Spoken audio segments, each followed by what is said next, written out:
Top of the morning to everyone. Konnichiwa. Unstable creature here, ready to come off the line with John Brown's presser. And of course, this is the late one, like my last couple has been. This presser was also taking place March 20th, and of course, it is the 31st. So I am all the way behind.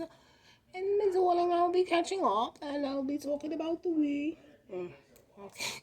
And today we'll just be talking about his discussion on his fit into the Raiders and a couple questions that he was asked. So we're just going to try, or I'm going to try to go ahead and breeze right on through it with, of course,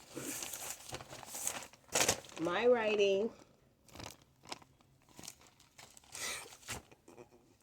It's all about these examples and these visual examples that I give. Okay. And of course, the first question was,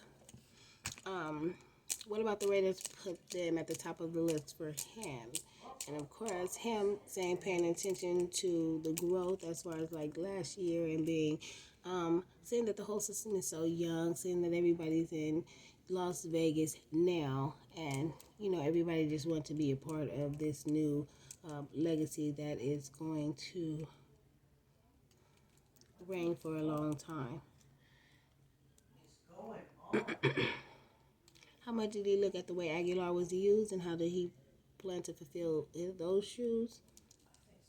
He took notice and more of the system more than the player, um, because of course, you know, everybody being an individual, you're going to have to put your individual stamp on things. So of course that was a plus. Aguilar was used, but of course it's a little upsetting to see that you know he was used more so towards the end, and then or mid towards the end, and then he's gone. And you know, it's good to just keep that footing going. It doesn't make any sense to keep on, you know, transferring here and there. But then again, if we kept it, we wouldn't be here. So while we're here, we continue to pay our specs and specs and dues. So yeah, but I do respect his answer. That was really good because, like I said, of course, the system. That's the basic as far as like what he needs to do and what he needs to know, and then you know getting or trying to get what the individual has accomplished or how he do things will be second in the game. So of course that's good, and you know just figuring out the way he was utilized will better figure out how. Not saying that you will be utilized the same way, but just thinking about the system. He was used very good. Now he's not here no more. Think about it.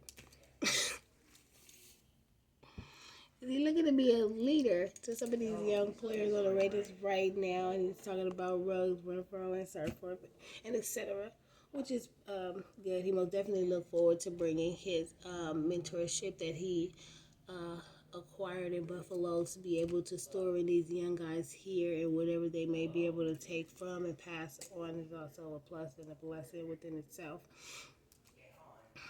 Okay, what about Derek Carr? As he mentioned, how is he will be a good fit on the offense. Okay, and he starts off more so of John Gruden, how John Gruden noticed his talent and reached out and you know basically ensured him in being a good fit for the Raiders and ensure that they will be able to utilize him in the same way that Aguilar was or even more better. Okay, pay attention to those promises. Gruden does that a lot.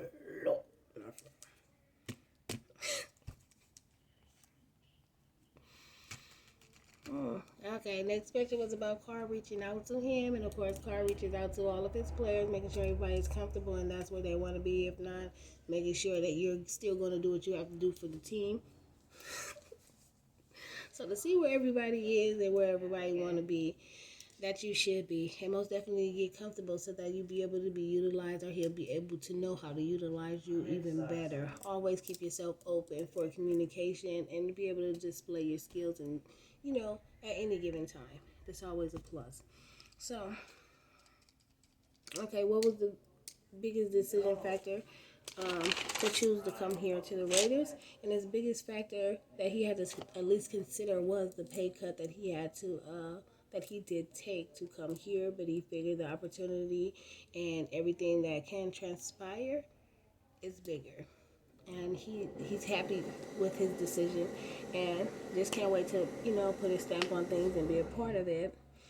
What now that he's a part of the Raider family and nation, that yeah, and his thoughts on that, as well as the organization. Did I say that right? I gotta make sure because I did not write my question like the way I read, like the way I wrote it right here. It looks like who knows. Okay, okay, he's definitely happy about being a part of it for the long run. They pay attention to the legacy of the fans as well as the players. We are very devoted and very consistent in what we do. He grew up watching Charles Woodson, as we all do, and just excited to put his stamp on things and ready to be a part of the silver and black. Yeah, be a part of the silver and black. A very prestige legacy. Okay. And last but not least, his last question was how excited is he to work with um, Ruggs, being that they are similar in stature, but I will be looking for more similarity in skills. Stature is fine, yeah, okay, the size and everything, but Aguilar did what he had to do, and they weren't that much. They were somewhat similar in stature, but not so much. But I guess given the height of these two, and but Brown looked like he got a little more on the shoulders than Ruggs. But hey, like they said, similar in stature. But okay, now I'm looking for more similar in skills or above, which is fine. And you know what? Did I just go on to that? Okay, okay. That's neither here nor there. He is excited to be able to just put whatever he have, the skills, the ability, onto the field to be able to showcase his talent to everybody, not just us, and be able to bring that together. And I hope that seeing that the younger or these players that's taking cuts are going through these notions that you know they come out on the other end saying tenfold, because I don't think that a lot of other players are doing the same thing. But you know what? I don't want to say that I want to look into it because I don't want to go into it. A lot of stuff does anger me, and I be trying not to. That's why I have I gonna say I turned a new leash. But at the same time, I stopped going so much in on the background of things and just went for the forward, you know what I mean? It's the players and stuff like that, because the whole backlash of it, that should have still gone on whether you disagree with it or not, because it's like, yeah, you have 10 people able to conversate about, conversate about it, but you have two people making the decisions or one, so a lot of times it just gives you a conversation piece to continue, just like this whole here picking up and signing and who everybody wants. I mean, it comes down to it's the last man word, and you can have 5 people that you would bring to his interest or his attention, and he still don't even pay attention to those 5 because mainly he got who he wants, or unless he solely leave those decisions up to you. I mean, it comes down to it. I mean, because that's the reason why, I don't. I look into the drafts. I see the players and stuff like that. And even though we may look forward to getting that, and some people may rise in stacks above others, and we might not even go for it, or it's just a whole lot of stuff. So this year, I guess it was more of a veteran type thing, because last year was all rookies. So I guess they're gonna bring in a couple vets to be able to, train or make their rotations around and be able to communicate and get everybody communicating on one skills with some of these vets to be able to. Might I add some of these younger vets, because these vets are not old. So some of these younger vets just give that, I guess it's keeping it close within the range. You get you have a lot of vets that's, I would say maybe 10, 15 in age difference, and they look like he's outdated. So they try to keep the players within a vet, within their, age range or within that stage because of that whole gap. Because I keep looking at like all these looking at, older vets that they did have to go through, and now they coming down to what they were considered young vets. And that's what they're working with. Maybe because they seem like, or maybe because they think like, that's what they'll be able to connect with. But at the same time, we're thinking about a game that has been going on for years.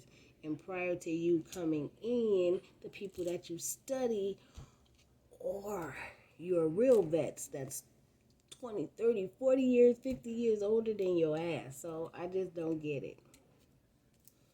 Okay. I'm going to go ahead and cut that short. I just talk too much. I keep scrolling.